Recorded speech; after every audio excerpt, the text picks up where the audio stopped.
PSL के अंदर इतनी ज़्यादा अपडेट्स आ गई हैं, इतने ज़्यादा फर्दर पाकिस्तान क्रिकेट के अंदर मिर्च मसाला तगड़ा तगड़ा हर चीज़ आई जा रही है कि भाई साहब मैं आपको बताते हुए भी कंफ्यूज हो रहा हूँ कहाँ से शुरू करूँ कहाँ पे ख़त्म करूँ।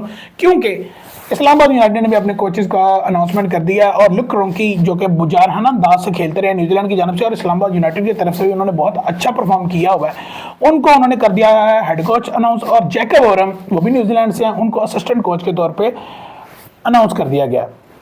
अगर बात करें किंग्समैन हैदराबाद की, उन्होंने जैसन ग्लेस्पी को 2-4 दिन पहले कर लिया था, उनके बाद जो ब्रैडमैन है मेरे ख्याल से वो असिस्टेंट कोच आ गए हैं और एक फील्डिंग कोच भी इनके आ गए हैं।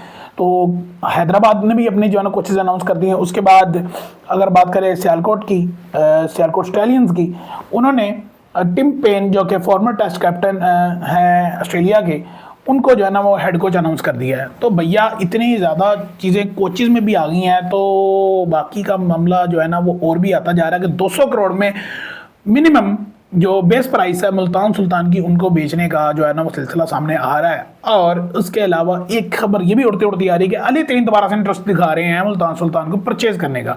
अगर मुल्तान की टीम दोबारा अली तरीन परचेज करेंगे तो ऑब्वियसली उसका नाम मुल्तान सुल्तान ही आएगा, या अगर कोई और परचेज करेगा तो उसका नाम डेफिनेटली कुछ मुख्तलिफ ही देखने को मिलेगा।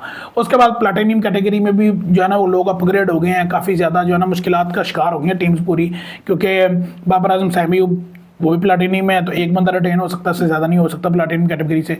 अगर लाहौर कलंदर की बात करें, हारिस रऊफ, शहीन शाह अफरीदी और फ़खर जमान, ये तीनों प्लाटिनियम कैटेगरी के प्लेयर हैं, उनमें से भी एक बंदा रिटेन होगा, बाकी 2 रिलीज़ होंगे। अगर बात करें इस्लामाबाद यूनाइटेड की तो उसके अंदर शादाब खान, सलमान अली आगा, साहिबजादा फरहान और उनके अलावा तकरीबन 1 से 2 खिलाड़ी मजीद शामिल हैं जिनको जो है ना वो प्लाटिनियम कैटेगरी में किया गया। लेकिन उनकी भी जो रिटेंशन अब एक बंदे के बाकी सब रिलीज होंगे, तो ऑब्वियसली शादाब खान होंगे इधर से, उधर से शहीन शाह अफरीदी होंगे, इधर से आई थिंक सो के सामी को जो है ट्रेन किया जा रहा है। बाबर आजम इंटरेस्ट दिखा रहे हैं हैदराबाद की तरफ जाने का, क्योंकि उनकी तरफ से भी उड़ती उड़ती थोड़ी खबरें आ रही हैं कि बाबर आजम हैदराबाद की जानब से जो है ना वो खेलने का प्लान रखते हैं, या उनके साथ को बातचीत चल रही है। जो भी मामला हैं वो 102 रोज़ में हमारे सामने आ जाएंगे।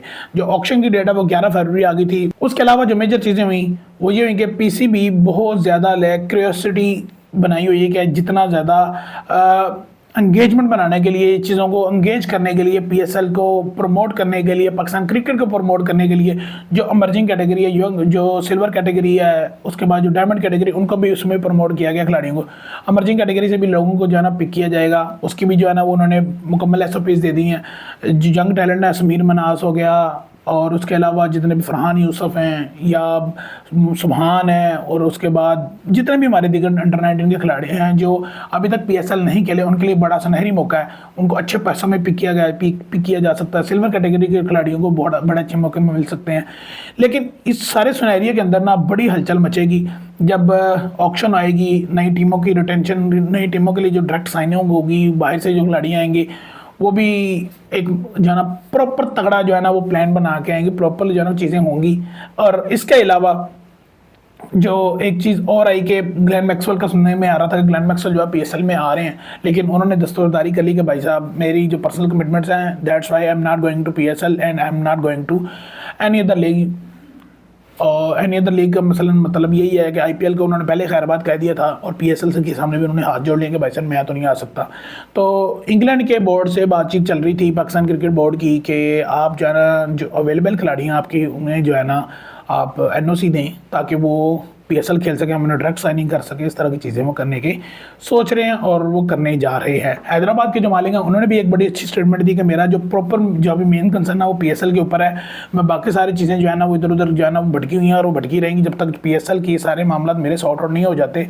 जब तक पीएसएल नहीं हो जाता तब तक हर चीज़ जो है ना वो इसी तरह ही चलेगी। मेरा मेन फोकस ही इसके ऊपर है।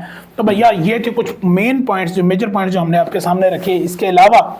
इसके अलावा जो बाकी चीज़ें थी वो एक ये कि जो नई टीमें उनकी भी चांदी हो जाएगी, क्योंकि प्लेयर्स वो अच्छे से अच्छे जो है ना ले सकते हैं। जो बेस प्राइस है 4.6 करोड़ आई थिंक सो, या 5 करोड़ की जो प्लाटिनियम की है, तो उसके अंदर अगर उनको अगर डायरेक्ट साइनिंग में कोई 1-2 प्लेयर मिल जाते हैं, एक प्लेयर जो वो पिक करेंगे, उसके बाद जो है ना फिर उनके लिए पंगा पड़ेगा और बाकी टीमों के लिए पंगा पड़ेगा, क्योंकि टीमें इस दफ़ा बहुत ज़्यादा शफल होंगी, बहुत ज़्यादा खिलाड़ी शफल होंगे। कुछ खिलाड़ियों को जो है ना वो दोबारा पिक करने की कोशिश की जाएगी कि ये खिलाड़ी हमारी टीम में वापस आए, जैसे कि हारिस और Fakhar Zaman I think so कि वो लॉक के अंदर चाहेगा कि वापस आएँ। जो इंटरनेशनल प्लेयर्स सिकंदर रज़ा वगैरह उनको भी चाहेंगे कि वो उन्हीं की टीम में रहें। तो मज़ा आएगा 11 फरवरी को हमें ये सारी चीज़ें देखने का, क्योंकि 8 टीमें हो जाएंगी और 8 टीमों में मुख्तलिफ खिलाड़ी जाएंगे, टूर्नामेंट का भी थोड़ा मज़ा आ जाएगा। और मज़ा तो फिर आएगा जब अपनी पाकिस्तान सुपर लीग इतनी ज़्यादा हाइप पे जाएगी, इतनी ज़्यादा प्रमोट होगी, और एज़ कम्पेयर टू IPL दोनों का क्लैश चलेगा उन्हीं डेट्स के अंदर, मज़ा आ जाएगा वैसे।